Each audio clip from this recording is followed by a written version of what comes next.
Amém. Pode se assentar, fique à vontade. Boa noite, primeiramente, né? Boa noite? Boa noite. Sabe, gente, é com muito amor que eu e Renata nós estamos aqui, com muito amor. Amamos demais essa igreja,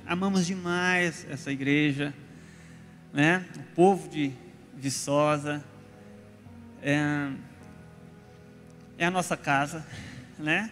Sinto, embora já tenha, acho que mais tempo, no meu caso, né? Já tem mais tempo que eu estou em Juiz de Fora do que eu fiquei aqui. Eu acho que eu fiquei aqui 8 anos, em Juiz de Fora vai fazer 13 anos que eu estou lá. Mas foi muito marcante o que eu vivi aqui. Então amo demais essa igreja, estou em casa. E também subo aqui para falar com muito temor, com muito amor e com muito temor. Quero deixar claro aqui também que amo demais o pastor Marcos e a pastora Luciene. Eu sei que eu tenho muito dos meus pais, né? Dona Emília e Jeremias.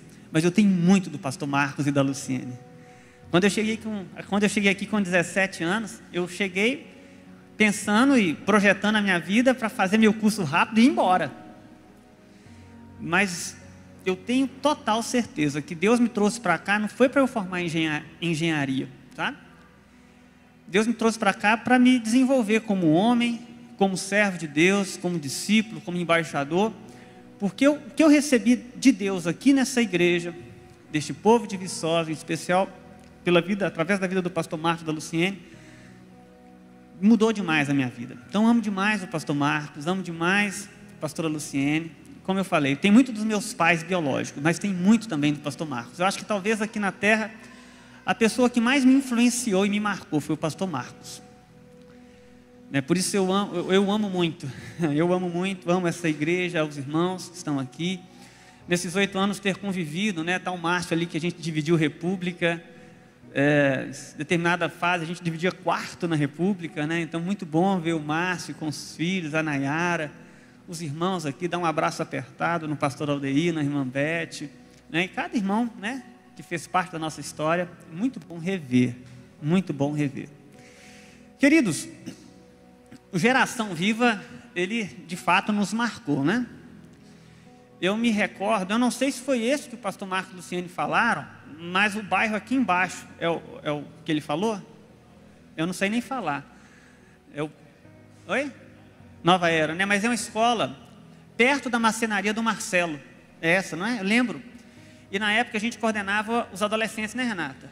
E foi uma época que os adolescentes estavam muito ativos. Eu acho que a Bia não estava nem nos adolescentes ainda. Eu acho que era o Reinaldinho, a Amanda, Johnny, Jonathan, Moisés, Renata, a Paulinha. A Renata faz, Tiago faz, Renan faz. Renata, são 4. Renata, Thaís, Renan e Tiago, 4. Então foi uma fase, né, muito boa. Era uma camisa verde do Geração Viva, com as letras vermelhas ou laranjas. Era alguma coisa desse tipo, né?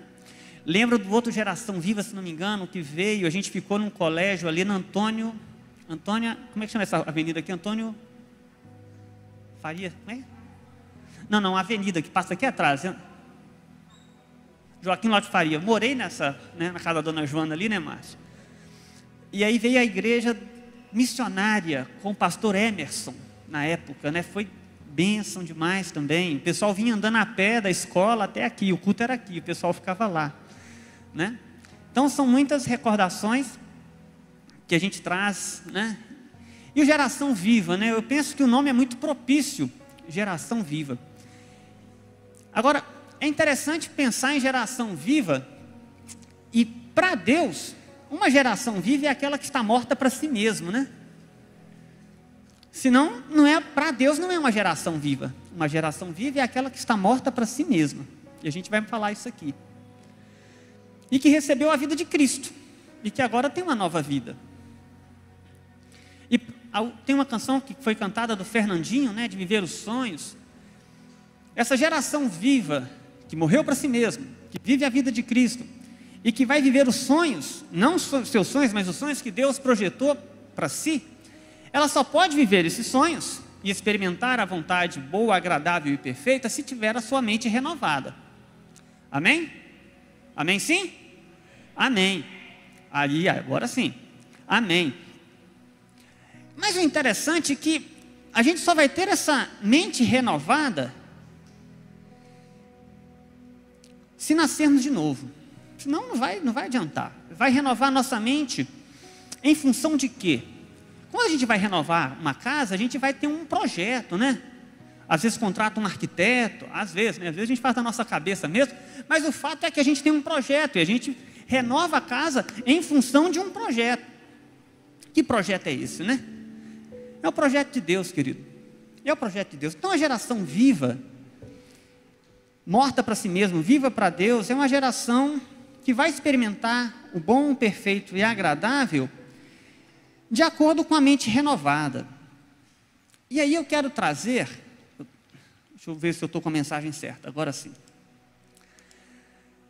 Então, a fim da gente viver a vontade de Deus, que é boa, agradável e perfeita, é necessário que a nossa mente seja renovada. Não mais uma mentalidade moldada pelos padrões deste mundo, mas uma mentalidade renovada pelo Espírito de Deus. Daqui a pouco eu vou para o texto base.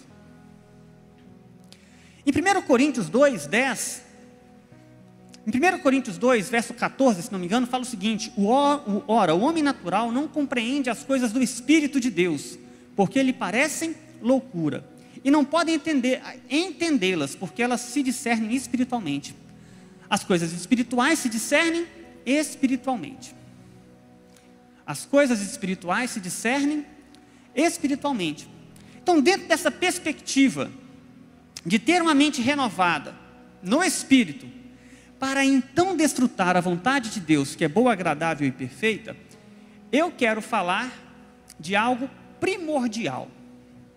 Eu quero falar de algo básico, fundamental, para darmos início a esse processo de viver algo bom, agradável e perfeito.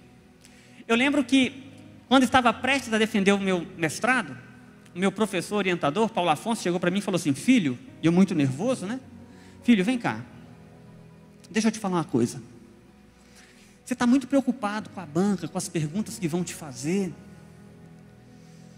mas se preocupe em saber o básico, se preocupe em conhecer o que é fundamental, se preocupe em conhecer os fundamentos, porque aquilo que é básico, aquilo que é fundamental, aquilo que é primordial, vai te levar, vai pavimentar um caminho para que você possa responder às coisas difíceis. Então procure guardar, saber, conhecer aquilo que é fundamental. Eu confesso a vocês que seria muito bom se a nossa vida fosse tão fácil quanto uma banca de mestrado. Porque a vida é muito mais difícil, viver é muito mais difícil que enfrentar uma banca de mestrado e doutorado. Muito mais difícil. Tem questões muito mais difíceis para a gente lidar, né, Adriana? Tem questões difíceis, a vida é difícil. E para a gente viver a vontade de Deus, que é boa, agradável e perfeita, a gente precisa, antes de tudo, conhecer aquilo que é básico, experimentar aquilo que é fundamental. Então é dentro dessa perspectiva de conhecer aquilo que é fundamental, eu quero falar sobre a obra da salvação. Eu quero falar sobre a obra da salvação. Amém? Vamos orar? Fique de pé. Eu me lembro de um texto que está em Atos capítulo 13. Com seus olhos fechados. Atos capítulo 13 fala que a igreja estava reunida em Antioquia. E a igreja estava adorando ao Senhor.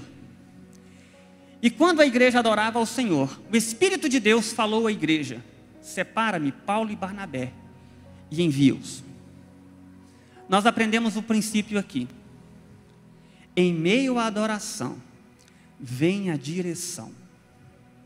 Em meio à adoração, vem a direção. Eu quero que você comece a adorar ao Senhor agora. Porque, às vezes, quando se cria-se um evento, gera-se uma expectativa. E talvez você veio nessa noite com uma expectativa de receber uma palavra, de uma direção. Querido, eu não posso fazer nada. Eu não tenho esse poder. Mas em meio à adoração, o Espírito Santo se manifesta e traz a direção. Por isso eu quero lhe convidar a abrir os seus lábios e adorar ao Senhor nesse momento.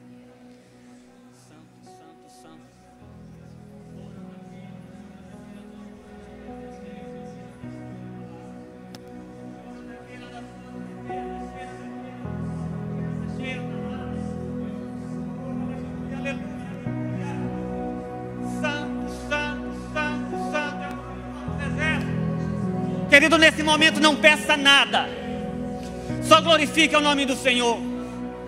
Glorifique o nome do Senhor. Fale: santo, santo, digno. Ora.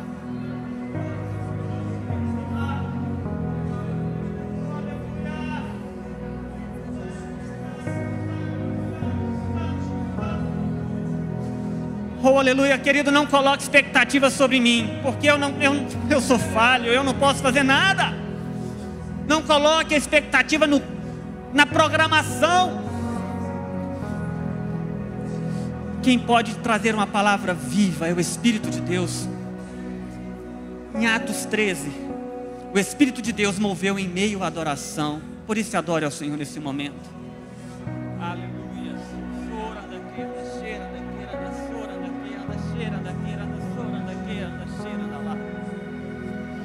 Aleluia. Deus, nós te louvamos nessa noite, bendizemos o teu santo nome. Declaramos, ó Pai, nessa noite que nós te amamos, te amamos, te amamos, te amamos, te amamos, nós te amamos. Nós te amamos, ó Deus. Digno é o Senhor, digno é o Senhor, digno é o Senhor de toda glória, toda honra, todo louvor. Aleluia. Glória a Deus, aleluia. Vamos ler 3 textos. Efésios capítulo 2. Pode ficar em pé. Eu já vou dar início aqui porque o relógio passa.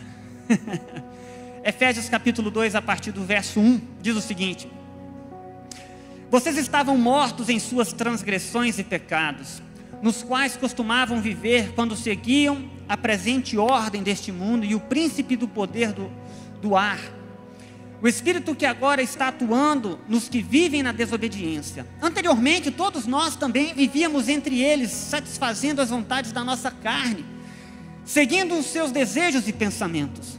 Como os outros, éramos por natureza merecedores da ira. Todavia Deus, que é rico em misericórdia, pelo grande amor com que nos amou, deu-nos vida com Cristo, quando ainda estávamos mortos em transgressões.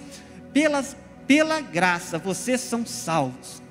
Deus nos ressuscitou com Cristo e com Ele nos fez assentar nas regiões celestiais em Cristo Jesus, para mostrar nas eras que hão de vir a incomparável riqueza de sua graça, demonstrada em sua bondade para conosco em Cristo Jesus. Dê um glória a Deus aí, querido. Glória a Deus, aleluia. Vamos ler agora Efésios capítulo 1, verso 13 e 14. Quando vocês ouviram e creram na palavra da verdade, o evangelho que os salvou, vocês foram selados em Cristo com o Espírito Santo da promessa, que é a garantia da nossa herança, até a redenção daqueles que pertencem a Deus, para louvor da sua glória. Glória a Deus, querido. Você está com Cristo, selado pelo Espírito Santo, amém? Agora eu te pergunto, quem é que pode remover esse selo?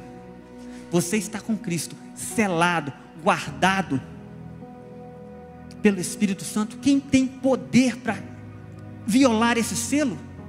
Ninguém. Glória a Deus. Eu falei com Josiel que eu sou um pentecostal fleumático, mas hoje aqui eu acho que eu vou ousar. Aleluia. Glória a Deus. Vamos para Colossenses capítulo 3. Colossenses capítulo 3, verso 3.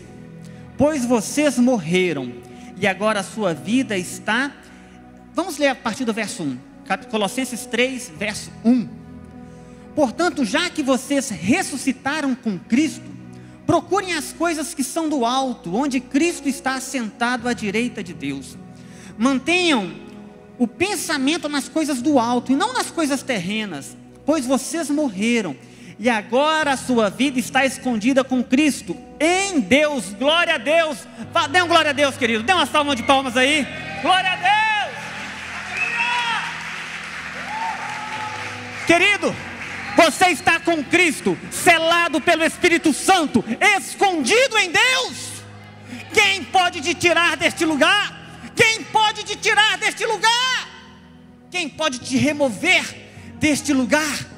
Você está com Cristo, escondido em Deus, selado pelo Espírito Santo. Não há pecado, não há acusação, não há demônio, não há vício que pode te tirar deste lugar. Aleluia! Glória a Deus. Queridos, antes de falar, de viver o sobrenatural, pode se sentar, tá?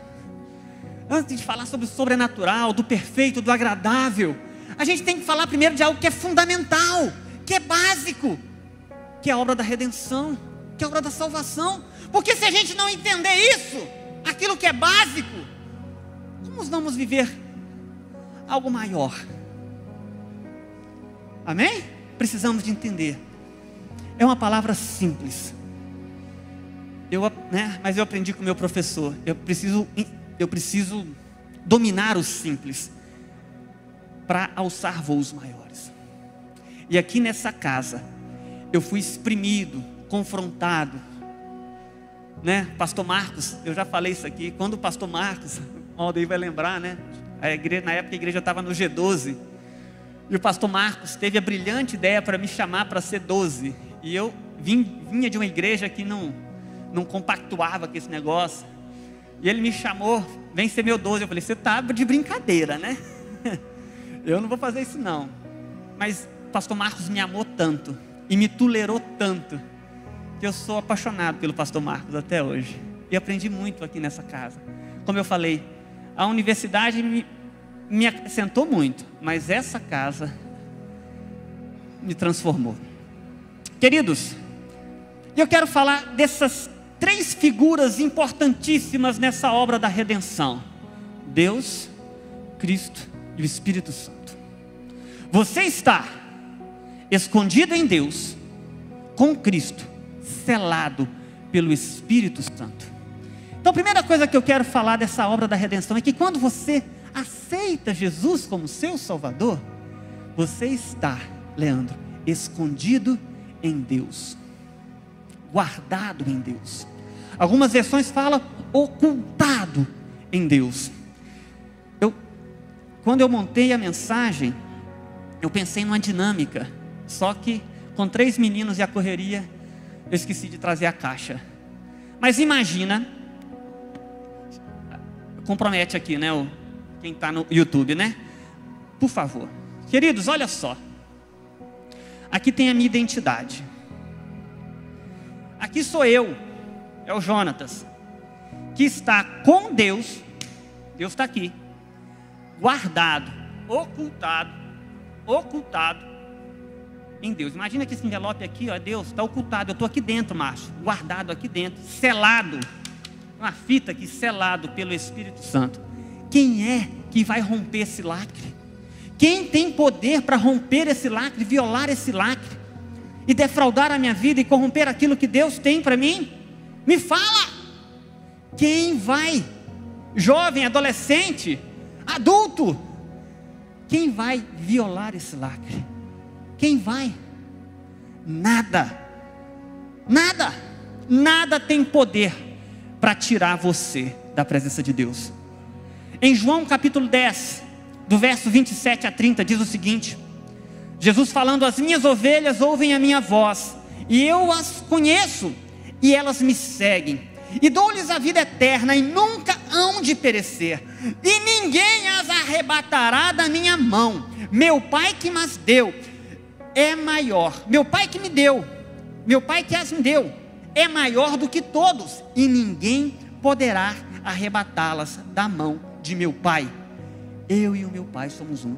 Ninguém poderá me arrebatá-las. Ninguém poderá te tirar deste lugar de segurança. Amém? Ninguém. Não há nada que possa nos tirar desse esconderijo, dessa posição. Não há pecado, não há acusação, não há demônio que seja mais forte, que seja capaz de nos tirar da presença de Deus. A política não tem esse poder, né? O povo apavorou com a política, mas a política não tem esse poder. Governante, homem nenhum tem poder de te tirar dessa presença. A ciência não tem esse poder. As adversidades, a dor, o luto não tem esse poder de tirar você desta local. desta posição. Você está escondido, ocultado, guardado em Deus, com Cristo. E aí, querido, você às vezes tem sido acusado pelo seu passado. Mas quando Deus olha para o interior, você está com Cristo e Ele vê Cristo. Por isso Ele não te tira e não te arranca e não te aborta deste lugar, porque você está com Cristo. Você não está só, você está com Cristo neste lugar. E este lugar, você está guardado, selado pelo Espírito Santo. Você acha que demônio tem poder de entrar naquele local?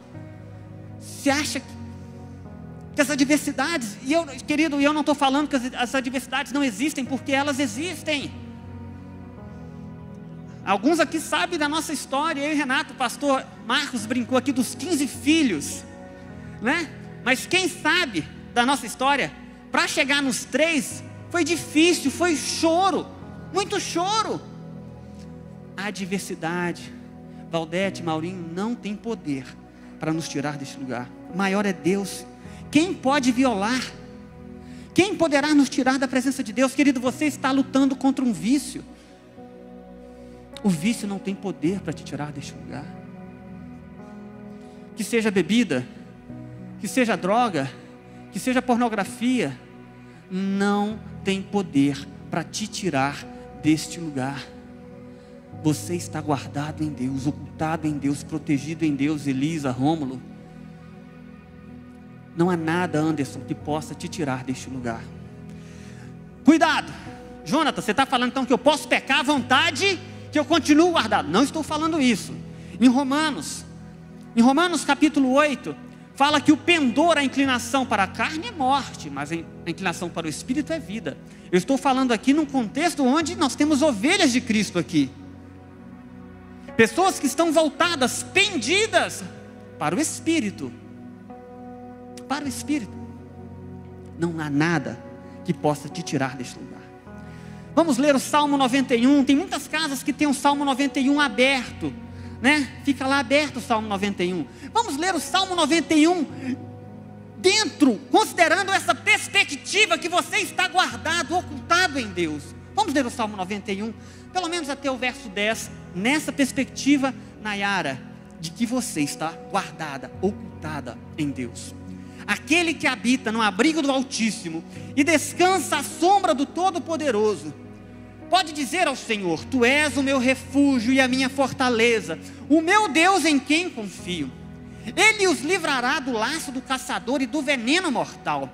Ele o cobrirá com as suas penas, e sob as suas asas você encontrará refúgio. A fidelidade dele será o seu escudo protetor.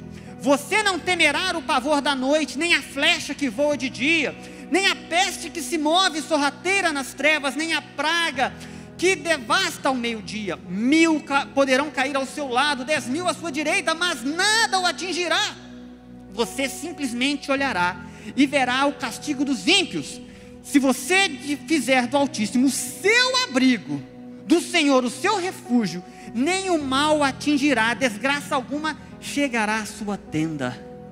Glória a Deus. Dá um glória a Deus aí, querido. Glória a Deus. Leia esse salmo dentro, considerando essa perspectiva. E eu estou guardado, seguro, ocultado em Deus. Guardado, ocultado aqui dentro. Quem pode remover esse selo que é o Espírito Santo e violar esse local? Nada, nem ninguém tem poder de te arrebatar das mãos de Jesus. Amém? Glória a Deus. Estar escondido, guardado, ocultado, não se trata de um lugar físico, mas de um estado de segurança, de pertencimento, de presença. Olha só o caso de Elias. Elias presencia um grande milagre quando ele desafia os profetas de Baal, Jezabel, a mulher mais poderosa do mundo hebreu. E aí ela vai lá e fala: eu vou te matar. Aquela palavra acha lugar no coração de Elias, e ele teme pela sua vida e foge, e ele se esconde numa caverna, e ele quer abandonar o ministério, ele acha que ele está só, ele deseja a morte. Talvez muitos aqui de nós podemos pensar, e eu me incluo, porque eu falei nós, Elias desviou. Elias está fraco da fé, precisa ir no encontro de novo, dar uma turbinada, né? Olha só que interessante, gente, o que acontece com Elias. 1 Reis capítulo 19, verso 9. 1 Reis capítulo 19, verso 9. E ali entrou numa caverna e passou ali a noite. E eis que a palavra do Senhor veio a ele e lhe disse: que fazes aqui, Elias? O que fazes aqui, Elias? Deus não falou: o que fazes aí, Elias? Como é que Deus falou? O que fazes? Onde é que Deus estava? Na caverna, com Elias. Querido, às vezes você está vivendo um momento de solitude, de introspecção, e as pessoas talvez não entendam o que você está passando, pelas adversidades, pela luta, pelos conflitos, e você se sente só. Às vezes você deseja chutar o pau da barraca, e a barraca toda. Talvez muitos acham que você está bem distante, e Deus está distante de você também. Mas não. Estar escondido em Deus não é uma caverna física, é um estado de pertencimento. E Deus fala com Elias: o que você está fazendo aqui, Elias? Deus estava ali com ele, cuidando dele. E Deus fala de maneira branda e suave com Elias. E Deus fala: vem para fora, você não está só. Faz o seguinte, vai ungir Eliseu, vai ungir Jeú, continua a sua jornada. E Elias foi. O que aconteceu com Davi? Davi combate com os amalequitas, e quando volta para Ziglague, onde estava o seu acampamento, ele descobre que o seu acampamento foi saqueado por outros inimigos, e as suas mulheres, crianças, idosos foram levados, e os próprios soldados de Davi queriam matá-lo. Não é possível, estamos aqui seguindo o homem de Deus, fazendo a vontade de Deus, mas está dando tudo errado. Quiseram a esquerda, e queriam se levantar um motim contra Davi ali. E o que Davi fez, Valdete? Davi, vamos ler aqui, olha. 1 Samuel capítulo 30, verso 6. Davi ficou profundamente angustiado, pois os homens falavam em apedrejá-lo. Todos estavam amargurados por causa de seus filhos e suas filhas. Davi, porém, fortaleceu-se no Senhor, seu Deus. Então Davi disse ao sacerdote, e aí ele vai pedir a estola sacerdotal, vai para o cantinho, ora a Deus, e Deus fala com ele: vá atrás do inimigo e eu te darei vitória. Davi se refugiou em Deus, foi para um lugar seguro em Deus, e se fortaleceu em Deus. Não se trata de um lugar físico, querido, não se trata de uma igreja, de um altar, de um templo, se trata de um estado de pertencimento. Você pertence a Deus. Amém? Você está escondido, guardado em Deus, amém? Glória a Deus. Davi foi uma pessoa que desfrutou desse esconderijo, ele se refugiou em Deus várias vezes. Olha só o Salmo 46, verso 1, Deus é o nosso refúgio e fortaleza, socorro bem presente na angústia. Salmo 90, Senhor, Tu tens sido o nosso refúgio de geração em geração. Refúgio, não se trata de um lugar físico, não se trata de ser membro de uma igreja, se trata de um pertencimento. E Deus cuida dos seus filhos, daqueles que o pertencem. Estar escondido. E você pode falar assim, eu acabei de falar aqui o seguinte: Davi desfrutava desse lugar de pertencimento.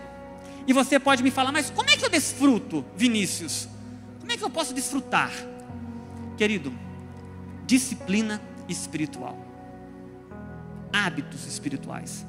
Não existe receita mágica, não existe pozinho mágico, não existe um encontro assim, vou lá e pá!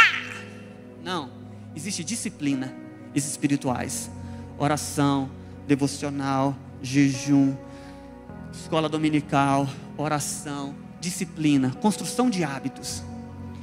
Isso vai gerar intimidade, isso vai gerar em você essa consciência profética: eu pertenço, e na hora que o negócio apertar, eu tenho para onde correr e para me refugiar em Deus. Amém? Glória a Deus. E aí, querido, estar escondido em Deus não se trata de um lugar físico, nem estático, Você acha que assim, ó, aceitei Jesus, levantei a mão, vim aqui na frente, fiz aquela oração, o pessoal cantou, uma família, sem qualquer falsidade. Algumas igrejas soltam até uns papelzinhos, né? Aquela festa linda. Agora eu estou escondido em Deus, vou todo domingo sentar aqui e está tudo resolvido. Aceitar a Jesus como seu Salvador, estar escondido em Deus, não se trata de um estado de ficar estático agora, sou crente. Muito pelo contrário, porque eu vou falar agora do segundo ponto. Escondido em Deus com Cristo. Fala comigo, escondido em Deus com Cristo. E talvez esse ponto da mensagem é o ponto que mais me lembra da minha fase de Viçosa, porque o pastor Marcos pregava muito essa questão de estar com Cristo nas regiões celestiais. Eu não sei se ele vai lembrar disso, porque ele já está muito avançado em idade, né, o pastor Marcos? Estou brincando. Mas ele pregava muito, isso me impactou muito. Estar com Cristo nas regiões celestiais. Então você está guardado, ocultado em Deus, mas não quer dizer que você está paradinho, não. Você está com Cristo. Onde? Nas regiões celestiais. Vamos ler Efésios 2 novamente. E eu vou ler o verso 6 apenas, para ganhar tempo. Deus nos ressuscitou com Cristo. Deus nos ressuscitou com Cristo. Glória a Deus. Amém? E às vezes a gente pode achar o seguinte: aceitei Jesus, vou para o céu, está tudo resolvido. Querido, vida com Deus, vida com Cristo, salvação não se resume a ir para o céu. Quando aceitamos a Jesus e recebemos a vida de Cristo em nós, não recebemos apenas a vida de Cristo, mas começamos a desfrutar também de uma nova realidade em Cristo. Amém? Guarda isso. Você que está aqui pela primeira vez, segunda vez, você que é jovem, você que é adolescente, eu quero muita atenção nisso aqui agora, porque isso é algo que me chamou muita atenção e foi muito aberto quando eu estava aqui em Viçosa ainda. Quando aceitamos a Jesus, morremos para este mundo, recebemos a vida de Cristo em nós. E aceitar a Jesus não é apenas, pastor Davi, irmã Marisa, não é apenas receber apenas a vida de Cristo, mas Josiel, Cris, é também desfrutar da nova realidade em Cristo. Amém? Não é apenas receber a vida de Cristo. Estou salvo, vou para o céu, se Jesus voltar agora, vou para o céu. Não é apenas isso. Você recebe a vida de Cristo, mas você também recebe a nova realidade em Cristo. Uma nova realidade. Que nova realidade é essa? Observe que o verso 6 que nós lemos, eu acho que é o verso 6, não está no passado. Se puder voltar, Deus nos ressuscitou com Cristo e com Ele nos fez assentar nas regiões celestiais em Cristo. Olha, aqui eu recebo a vida de Cristo, porque ressuscitei com Cristo. E a segunda fase, parte do versículo, fala da nossa nova realidade em Cristo. E nos fez assentar nas regiões celestiais em Cristo. Querido, se esse texto tivesse no futuro, se esse texto tivesse no futuro, o que a gente ia imaginar? Quando Jesus voltar, Klinger, Jéssica, quando Jesus voltar, ou quando eu morrer, me assentarei nas regiões celestiais. Se esse verso estivesse no futuro, mas esse verso está no passado. Ele já fez isso, já está consumado.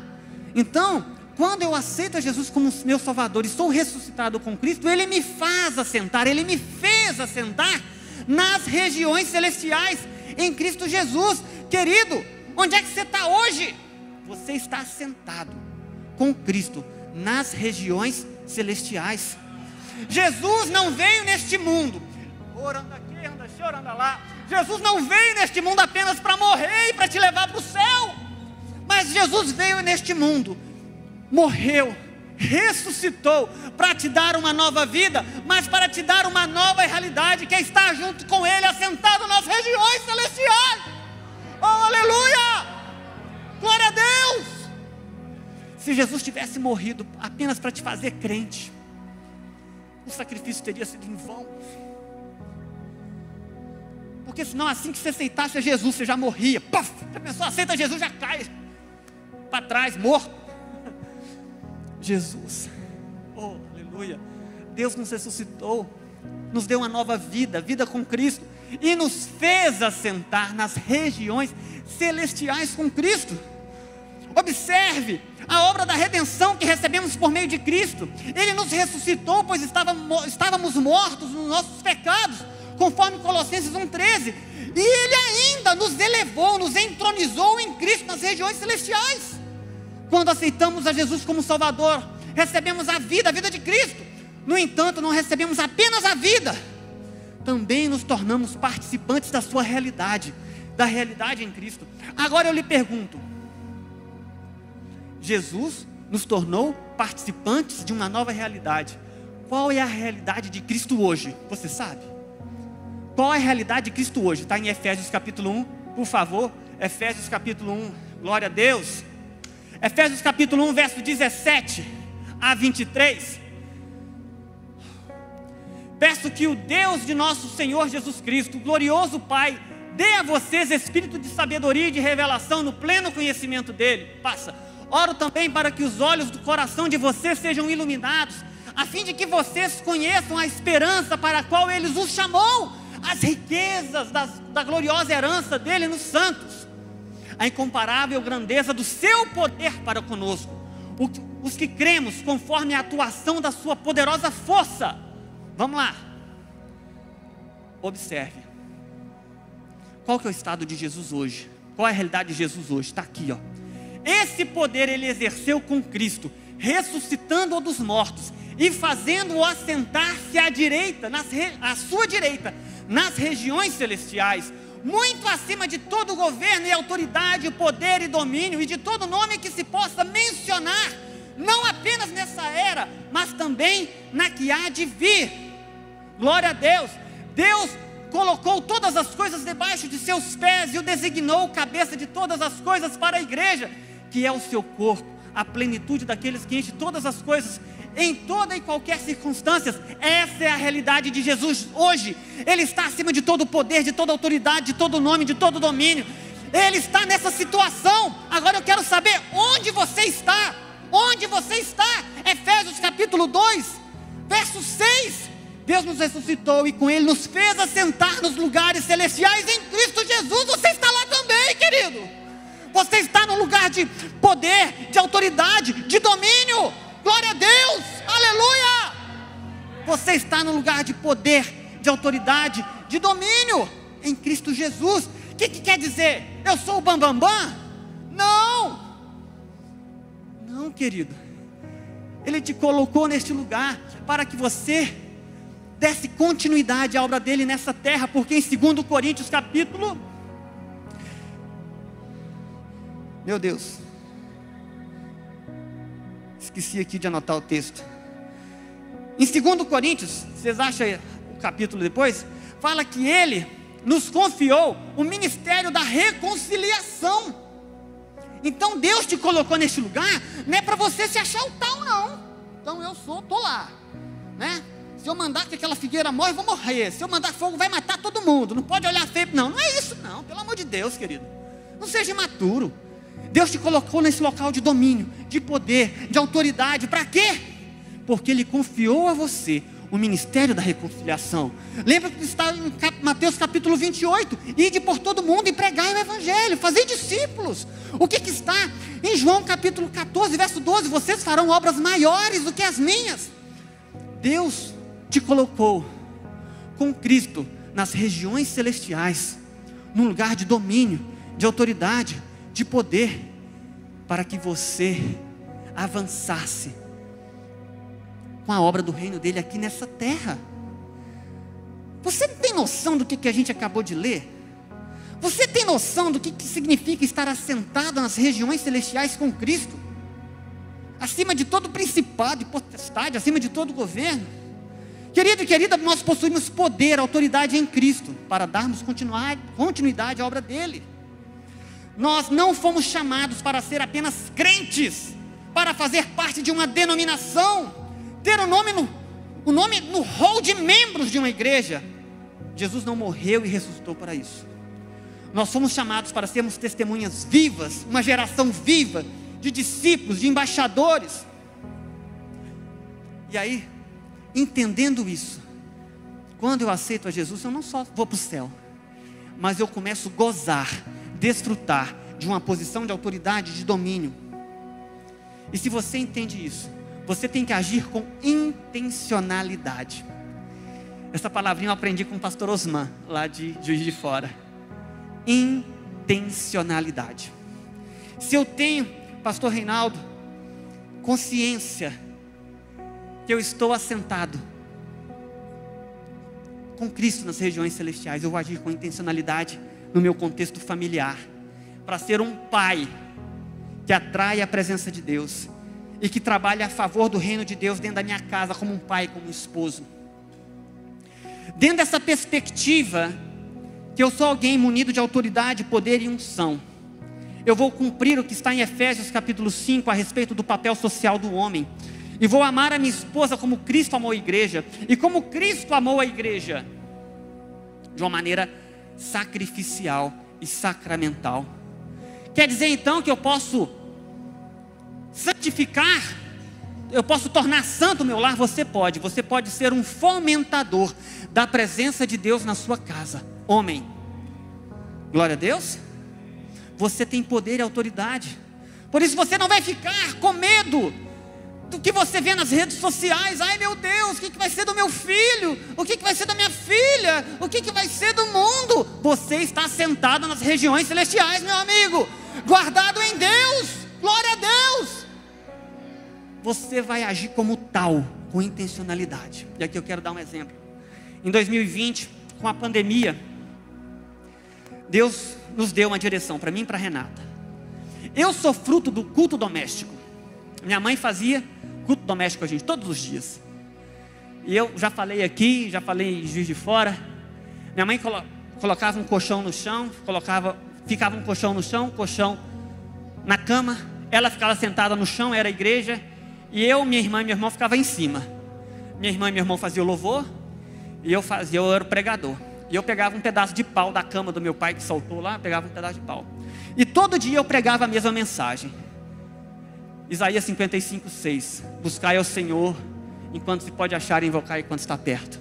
E todo dia eu pregava a mesma mensagem, eu fazia apelo, e minha mãe se convertia todo dia. Glória a Deus. Eu sou fruto do culto doméstico. E lá em casa, graças a Deus, a gente tem esse hábito de sempre à noite orar com as crianças. Mas Deus nos deu uma direção. Não basta isso. Não basta apenas o culto doméstico. E a gente às vezes preocupado, pandemia, ideologias, aquilo outro, parará. E Deus nos levou para 1 Coríntios. Olha, eu não dei espírito de covardia para vocês, mas nós temos o Espírito de Deus. Estamos guardados em Deus, assentados com Cristo nas regiões celestiais. E Deus falou com a gente: olha, vocês vão ter que ministrar sobre os seus filhos. E aí, em 2020 e 2021, a gente foi padrão. A gente separou um dia da semana, que era culto do poder. A gente fazia o culto, era óleo na cabeça de cada filho. São 3, não são 15, são 3. E orava um por um com óleo na cabeça. E falava: Deus, nós ministramos unção do Senhor sobre a vida do André, o Espírito do Senhor sobre a vida do André, do Tiago, do Lucas. E começamos a ministrar. E a gente viu que mesmo em meio ao caos, em meio em tantas perdas, como nós crescemos em Deus como família, e as crianças cresceram. Deus nos colocou, querido. Você não está aqui por acaso. Você não aceitou Jesus simplesmente para fazer parte dessa igreja bonita. A obra é muito maior. Deus te salvou e te colocou assentado junto com Cristo nas regiões celestiais. Você tem autoridade, poder, domínio, governança para ministrar sobre a sua família. Você que é jovem e não casou ainda, o que você vai fazer da vida, rapaz, moça? Deus tem te chamado, tem chamado uma geração para ocupar lugares de excelência, para exercer influência. O Gilberto esteve aqui, e eu assistindo o pastor Gilberto Araújo, é isso? E ele falou um dado muito interessante. Apenas 4% dos professores são evangélicos. Ensino infantil, fundamental, médio, superior, 4%. Então você não tem que ter medo da universidade, da ciência. A universidade, a ciência é um campo branco para que a gente possa ir lá e fazer influência. Se no Brasil tem mais de 22% de crente, por que na igreja, na universidade só tem 4%? Quer dizer, na universidade deve ter menos. Ah, estou com medo da escola. Então, em vez de não incentivar o filho a estudar e virar um professor, né? Alguém que vai ocupar um cargo, nós temos que influenciar os nossos filhos. Jovem, você tem um potencial muito grande. E Deus te colocou jovem e adolescente. Jovem e adolescente, Deus te salvou e te colocou no lugar de domínio. Quer dizer que eu vou chegar no meu trabalho, chutar o pau lá e... Não, não é isso não, querido. Você vai ser uma influência, você vai ser uma geração viva no seu trabalho. Você vai ser uma geração viva no seu trabalho, porque você está sentado numa região celestial com Cristo. Você vai fazer influência lá, no seu trabalho, onde você está inserido. Quantos lares estão sendo destruídos, divórcio, quantas pessoas estão se perdendo. Nós somos uma geração viva. Deus nos salvou não apenas para nos levar para o céu, mas nos colocou numa posição de governo e de domínio para liberar uma palavra profética, para orar, para jejuar. Sejamos intencionais. Uma vez a Renata teve a possibilidade de mudar de matéria, né? Ela falou, não vou mudar de disciplina, porque essa disciplina é uma disciplina que trata questões políticas e está meio difícil se posicionar, parará, eu vou mudar para uma disciplina mais técnica. Eu falei, não, Renata, agora que você vai ficar lá, para ser influência lá, para ser o contraponto lá. Querido, querida, não vamos fugir das oportunidades que temos de nos posicionar, não nos posicionar para causar confusão, mas nos posicionar em Deus. Estamos nas regiões celestiais, em Cristo Jesus, amém? Talvez você possa pensar, mas já passou meu tempo, agora eu estou mais cuidando de neto. E aí eu tenho que citar a Dona Angélica. Dona Angélica, não sei se está assistindo, mas ô mulher que me inspira, viu? Eu lembro dela aqui em Viçosa, com 60 e poucos anos, um ninho azul, engatava a primeira no ninho e ia, e aquela primeira ia longe até desenvolver, e ela ia lá para o bairro, Barrinha, né? E tinha uma célula lá na Barrinha. E depois ela arrumava um negócio com o tatão, ficava no pé do tatão, e parará, e fizeram um culto ao ar livre, e levava pessoal para o encontro, e pagava alguém para ler para um irmão que não sabia ler, e tal. E ela falava que ia largar o ministério das crianças, e ela continuava, e pá, 60 e poucos anos, às vezes acha que não dá conta mais, e agora ela está com 73, e está lá no culto da melhor idade, ajudando a pastora, e está no trabalho voluntário, na associação que cuida de crianças com câncer. E a mulher resiliente, começou tudo de novo, mudou de cidade, tá que tá. Por quê? Ah, porque tem que ocupar a mente. Também tem, mas é uma pessoa que tem essa consciência, que ela não foi salva apenas para morar no céu, mas ela está assentada na região celestial, com Cristo, para exercer influência, com 73 anos. Não há desculpa. Não há desculpa. Tem um vídeo que o pastor Marcos passou para a gente há um tempo atrás aqui, de cidades transformadas. Eu desafio vocês passarem depois, divulgarem. E eu me lembro muito, acho que o pastor Aldeir vai lembrar, a irmã Beth, de Almolonga. Eu lembro e assisto de vez em quando. Uma cidade de 19 mil habitantes, que era assolada pelo vício na bebida. E por conta da bebida, maridos chegavam em casa e espancavam as mulheres. E porque eles espancavam as mulheres, eles eram presos. A cidade tinha 4 presídios, Maurinho, Márcio, tudo cheio de presídio, por conta de violência doméstica. E como os homens, estavam bêbados ou presos, a economia da cidade era um caos, terra improdutiva. Mas teve um mover naquela cidade. Um determinado pastor começou a orar com sua igreja. Ele entendia que a igreja não era um ser estático, mas a igreja de Cristo está com Cristo assentado nas regiões celestiais. Eles começaram a orar por um avivamento, e orar, e as pessoas começaram a se converter, serem libertas, e a cidade passou por uma revolução. As 4 cadeias estavam fechadas, não tinha mais preso, porque os homens agora estavam trabalhando, estavam na igreja, a terra frutificava. Antes era 1 colheita por ano, agora passavam a ter 3, 4, 5 colheitas por ano, Os vários bares da cidade começaram a se fechar, se transformar em mercados. E os mercados tinham um nome crente: Mercadinho El Shaddai, Mercadinho Adonai, né? Aquela cidade experimentou uma reviravolta, um avivamento genuíno. Por quê? Porque aquelas pessoas perceberam que não era apenas um povo que aceitava Jesus, levantava a mão e ia para o céu, mas eles estavam assentados com Cristo nas regiões celestiais, lugar de domínio, de poder e de autoridade. Achei aqui, 2 Coríntios 2:5, verso 18. Deus confiou a nós o ministério da reconciliação. Por isso Ele te deu essa autoridade. Por isso Ele te deu essa posição de domínio. Ele não confiou aos anjos, Ele confiou a você essa autoridade. Ele confiou a você o ministério da reconciliação jovem. De fato, nós vivemos uma história muito bonita aqui nessa igreja. Eu, Renata, Márcio, Nayara, né? Tá o pastor Aldeir. Eu vou falar da pessoa assim, da minha juventude, né? Wesley, Admir, André, Adonai, Xande, Tânia, Patrícia, né? Tati. Eu me lembro que no encontro em 2005, não sei se o pastor Marcos e Luciane vão lembrar disso, a Tânia foi tomada em profecia e falou assim, olha, falando com o pastor Marcos e com Luciane e apontando para a gente: estes são como sementes e serão espalhadas. E dali começou todo mundo embora. Naquela época eu e Renato fomos o último e apagamos a luz em 2010, todo mundo foi embora. Depois o Adonai voltou. E aí você pode pensar, aquela juventude foi uma juventude muito boa, muito importante para a gente. Eu acho que até para a história dessa igreja, né? Hoje a gente vê a Bia ali, que cantava as abelhinhas de Jesus com a Dani, né? A gente vê a Mariana, o Felipe, né? O Rinaldinho, o Johnny, Jonathan, né? Eram os adolescentes da nossa época, né? Mas aí você pensa, essa maioria foi embora, a obra acabou? Não, Deus levantou outros, né? Deus tem confiado a você o ministério da reconciliação aqui nessa terra, em Juiz de Fora, em Viçosa, olha, em Viçosa. E para que você tenha êxito, Ele te colocou assentado, Deus colocou você assentado com Cristo nas regiões celestiais. Por isso não tenha medo,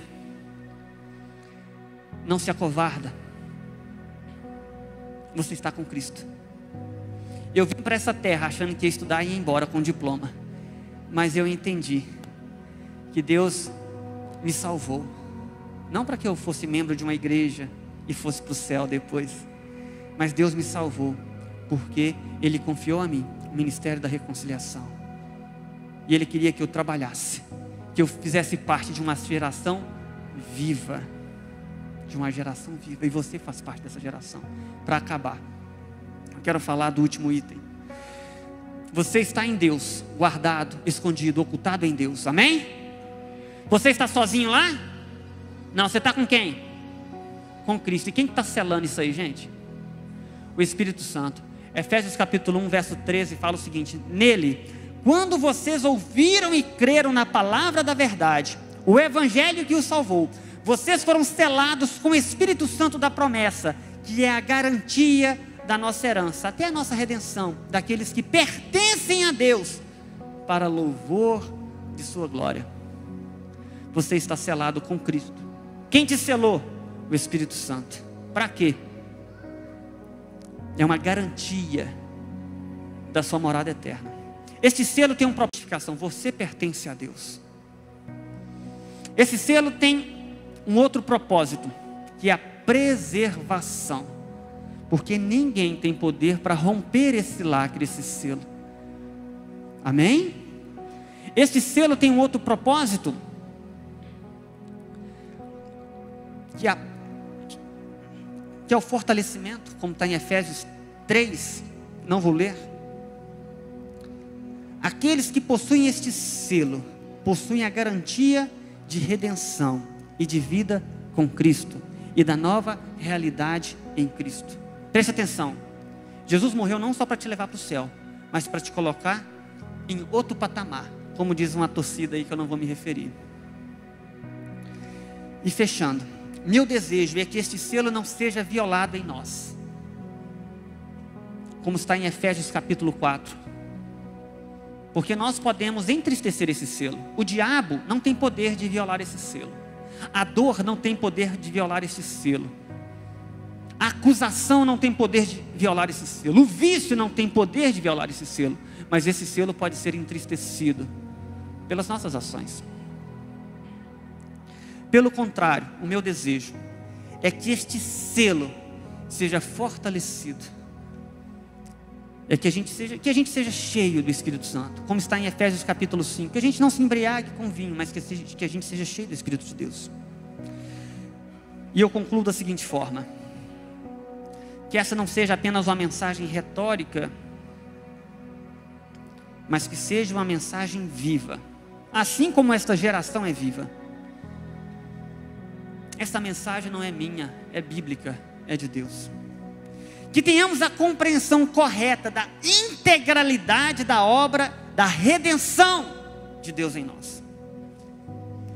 Somente entendendo isso, esse ponto fundamental que é a obra da redenção, é que a gente vai viver aquilo que é bom, aquilo que é agradável e aquilo que é perfeito. Sem entender a integralidade da obra de Deus, a gente vai ser um crente meia boca, meia pataca. Somente entendendo a integralidade da obra da redenção, vida com Cristo, nas regiões celestiais, guardado em Deus, selado pelo Espírito Santo, é que a gente vai ter condição de viver uma vida de excelência. E tem uma palavra que está na moda, do empoderamento, né? Para viver uma vida de empoderamento em Cristo, somente entendendo a obra da redenção.